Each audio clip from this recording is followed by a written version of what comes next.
బాబు పుట్టినరోజు, జేమ్స్ పుట్టినరోజు జరుపుకుంటా ఉన్నాడు. ముందుగా బాబుకి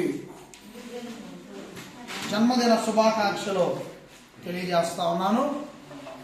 అలాగే కీర్తన గ్రంథము 65వ అధ్యాయము 11వ వచనాన్ని ఒకసారి మనము చదువుకుందాం.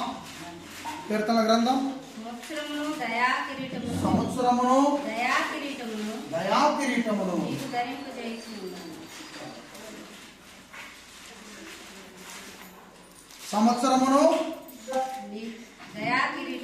సంవత్సరాన్ని దేవుడు దయా కిరీటముగా ధరింపజేశాడు కుమారుడు.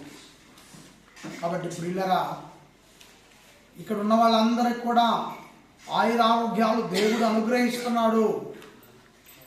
ఆయనకి ఎప్పుడు కూడా రుణస్తులుగా జీవించాలి అలా ప్రార్థన కళ్ళు. పరిశుద్ధులైన మా తండ్రి, మా ప్రభు అయిన యేసు క్రీస్తు వారి నామమున దేవా జేమ్స్ను బట్టి కృతజ్ఞతాస్తుతులు చెల్లిస్తాము తండ్రి.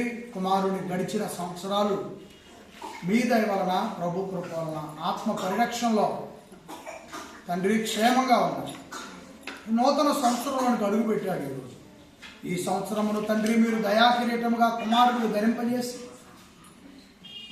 జరగలేని ఈ సంవత్సరం అంతా యేసు ప్రభు కృప నుంచి పరిశుద్ధాత్మ వారి పరిరక్షణలో ఈ కుమారుడిని మీరు నడిపించమని కోరు. అలాగే వారి కుటుంబ సభ్యులు ఉన్నారు, వాళ్ళ నాయనమ్మ, వాళ్ళ నాన్నగారు, వాళ్ళ అక్క ఉన్నారు.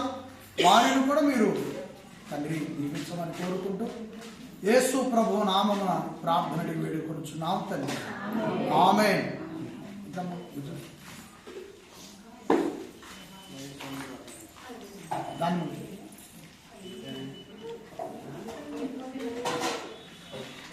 దేవుని యొక్క దయ వలన,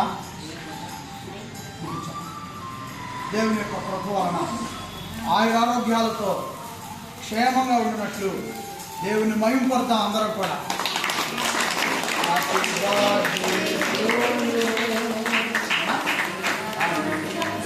బాబు యొక్క జీవితం చాలా సంతోషముగా దేవుని వాక్యముతో జీవితం సంతోషంగా ఉండినట్లు దేవుని కృప చూపించిన గాక. కేక్ ఎంత తీయగా ఉందో బాబు జీవితం కూడా వాక్యం అనేటువంటి కమ్మని తీయదనముతో వర్ధిల్లును గాక.